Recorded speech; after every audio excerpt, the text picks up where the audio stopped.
कोई मेरे समाज को ये ना कहे कि तुमने अपने समाज में बुला के मुझे बेइज्जत किया, इसलिए मैं आपका पैर पड़ रहा हूँ। मैं कुछ नहीं बोलूंगा, मैं कुछ नहीं गाऊंगा आपका ये। तुम गलत नहीं हो, तुम गलत नहीं हो, मैं स्वीकार कर रहा हूँ। तुम गलत नहीं हो, क्योंकि कलाकार आते हैं किसके लिए? हमारे लिए। हम उन्हीं के रूसल बनी सकावे खातिर ना। दीपिका भी हमार मित्र होई, लेकिन आज के मंच पर उनकर गलती बा क्यों नहीं खीगा। हाँ हेलो, दीपिका हमार मित्र होई, हम उनका के बड़ी सम्मान से बोलोनी है। वो अली भी, लेकिन उनका मिला जुला के रात भर के बात बा काम निकाले के चाहिए, कार्यक्रम करे के चाहिए। और मंच के बाद दुख मन जनबू तो ना बात। चलो हम कुछ गीत सुना दी, ओकर बाद अभी हमार दोस्त ना एक जना हमार दोस्त मत चढ़े और चंदन के भी दोस्त मत चढ़े कि केहू लड़की के हमने के बेइज्जत करे नहीं जाए। हम लोग मरते हैं अपने श्रोताओं के बल पर। कमेटी जहाँ जाते हैं वहाँ चाहते हैं कि हमारी कमेटी हमारा भाई है, हमारे श्रोता भगवान है, और कुछ हम नहीं चाहते। चलिए छोटू भैया, दीपिका, हाँ हाँ हमारा कर दे दीपिका, फिर भी आग्रह बा, ई जवानी बा पलानी में फांसो। एक सेकंड, अभी भी वक्त बा। ये कार्यक्रम के तरी बेजाय मत के, ते कार्यक्रम के संभाल ली हो।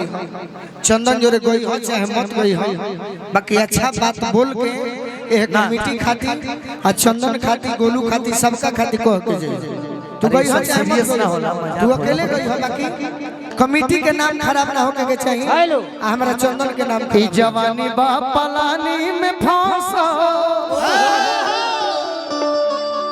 ई जवानी बा पलानी में फांसल, भतार बाड़े बहरा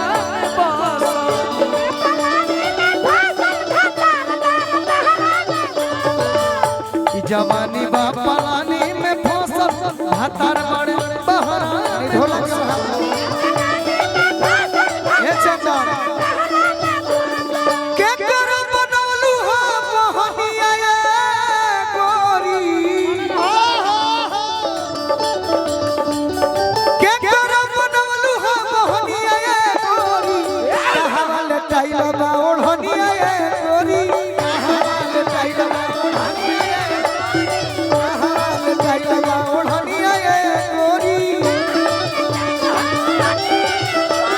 जवानी पलानी में फसल,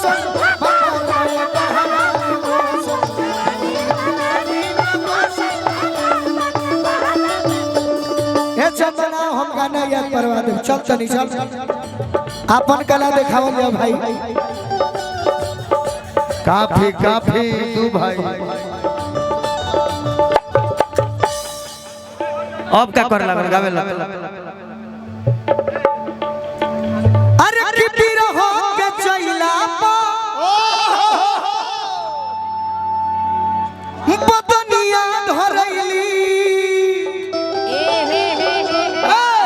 जोहे में बटिया दोनों आँख पथरैली,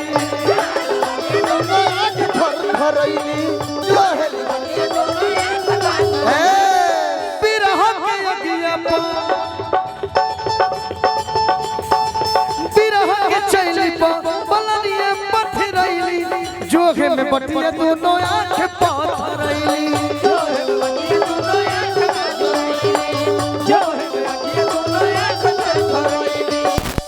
तो सजल से जगे बिछावना उड़ो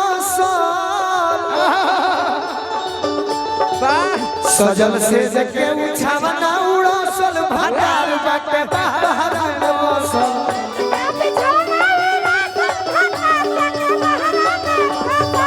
जवानी पलंगिया ठोसल, भतार बाटे बाहर बसल।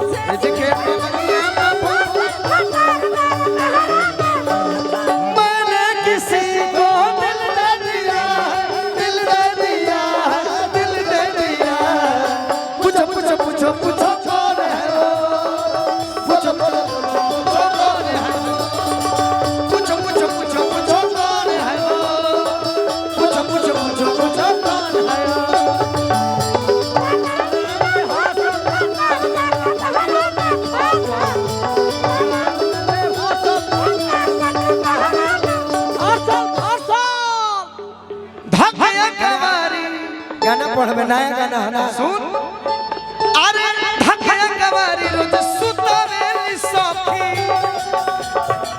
ए सखी होई के लाचार हम होई के लाचार कपारे पर धकया कवारी रोज और पाओ सुतावेली सखी धई के कपार हम झाड़ा हम कपारे अपन धई के कपार हमरो भेज खिया किया लावे दया दिन के होसा अगिया लावे दया दिन के हौसल खतर बटे पहरा में पोसल अगिया लावे बबुआ मनीष भैया हमार बड़ भाई सोनू बैठल भाई दूगो सोनू बने एगो हित हो एगो भाई है एगो सार लगे खादी संयम मत जा तू सुते दलानी में संयम मत जा तू सुते दलानी ओ किया ना करवा ओ किया ना करवा संयम मत जा तू सुते दलानी में संयम मत जा तू सुते ओ किया ना करवा ओ किया ना दीपक भैया जल्दी कह केने झुराई पड़े रे ए चंदन ए भैया अगिया लावे दया दिल के हौसल खतर बड़ बहारा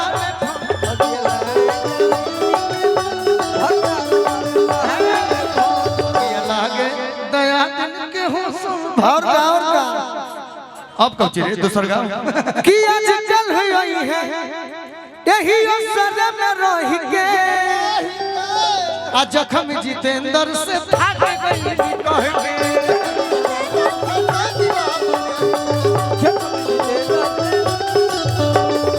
हाय हाय हाय दिलवा जो है हीरो दे हौसल दिलवा जो है हीरो दे हौसल ए चंदन सेटिंग सिखल जाओ भतार बड़े बहारा में बसल